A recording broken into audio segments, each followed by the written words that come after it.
markaan tashanay guddiga ganacsatada iyo laamaha amniga wayaan go'aan ku gaarnay in suuqa la xiro si ku meel gaar ah ilaa shuruudihii caafimaad ee loogu talagalay la dagaalanka cudurka dilaaga ah oo faafa oo COVID-19 loo yaqaano. waxaan aragnay in suuqii halis badan ay ka muuqato. halista ka muuqato suuqa maxaa ka mid ah oo keenay in go'aankan la qaato? halista ka muuqato waxaa ka mid ah suuqan waa suuq ballaaran oo weyn, populationkiisna aad u badan yahay, dadka oo ka ganacsanaysa waa fara badan yihiin, meel kastana waa ka imaadaan waddanka gudihiisii. marka waxaan aragnay suuq waxaa loogu talagalay nidaam ayaa jira oo wasaaradda caafimaadka ay soo dejisay ah in suuq mool kaste oo qof la hor istaajiyo sida supermarketyada camal markii la galayo moolka hortiisa qof uu taagan yahay biyo gacmo dhaq oo saabuun leh in meesha ay yaalaan thermometer ama bahasha lagu cabirayo temperature ama kuleelka jirka lagu cabirayo inuu qofka haysto oo qofkii galayo uu cabiro, markuu soo baxayo qofkii galayo cabiro, dadka galayna ay distance ay maarta loogu talagalay qof kale inuusan usoo dhawaan 1 mitir iyo ka badan inuu u jiraado.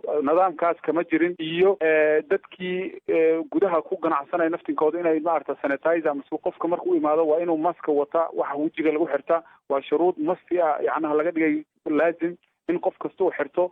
marka dadka badankiisana ma xirtaan oo ganacsatada suuq gudihiisa iyo dadka banaanka imaadana ma xirtaan. gacmo dhaqi fiican ma laha oo saabuun oo loogu tala oo jirisha jeermiska ma haystaan. suuqyada badankooda meelo badanna ma yaalaan. dadkii kala celintooda iyo 1 mitir inay kala fogaadaan loogu talagalay meesha kama jirto. marka waxaan dareennay in halis khatar ah ay ka imaan karto dadkaas socodka iyo nidaamka ay meesha ka wadaan oo hadhow oo ka dilaaci kara cudurkaas. hal qof hadduu ka dhaco Soomaaliya oo meeshan gudihiisa inuu cudurka si dhaqsiha u faafi karo ayaan ayaan istusnay. marka waxaan nidhi ilaa shuruudahaas laga buuxiyo si ku meel gaara inuu suuq u xirnaado dibna loo furayo haddii shuruudihii lasoo buuxiyo.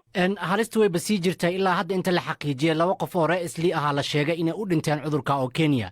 marka suuqa hadda haddii la xiro oo go'aankan aad soo saartaan kadib isleedahay dadku way u hoggaansami karaan haddii dukaamadii dib loo furo dad badan way imaanayaan markasta oo si ay u adeegtaan oo alaabtii u gataan. waxaan isleenahay dadka horta waa wacyigelin bay naga tahay. maxaa loo xiray horta haddii la isweydiiyo qofka wuxuu leeyahay waxaa loo xiray suuqii shuruudihii loogu talagalay caafimaadka wasaaradda caafimaadka ay soo dejiyay ayaa la fulin waaya. qofka marka dib u xisaabtamaya wuxuu samaynayaa maxaa la iga dhiman, maxaa looga baahan yahay qofka inuu albaabka u istaagnaado oo dadka control u kala geliyo 1 mitir ay isu jirsadaan. dadka meesha gudaha galay hataa waa inuu controlo inay tiradii loogu talagalay meesha ay overcrowding ama dad badan ay hal meel iskugu imaadeen. cudurkan waa ogtahay waa cudur maarata isla markii si fudud lasku dhaafsin karo waaye. marka waxaan islenahay haddii xiritaankan inay daawo ka imaan karto oo dadkii dareen badan ay qaadayaan oo wixii loogu talagalana ay samaynayaan dibna ay dadkii maarata suuq u furan karaan oo maarata shaqadii sidii caadi usoo laaban kartaan aaminsannahay.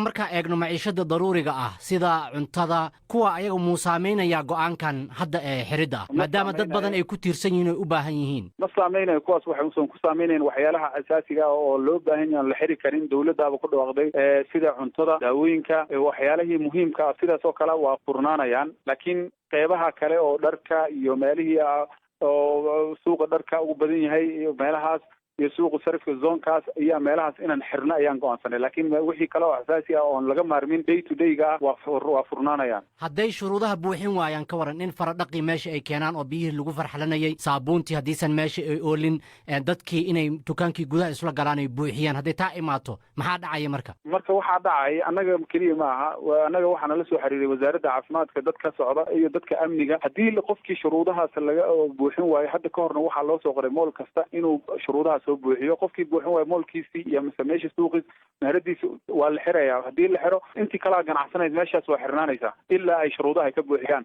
waxaana fulinaya arrintaas oo xaqiijinaya laamaha amniga iyo wasaaradda caafimaadka.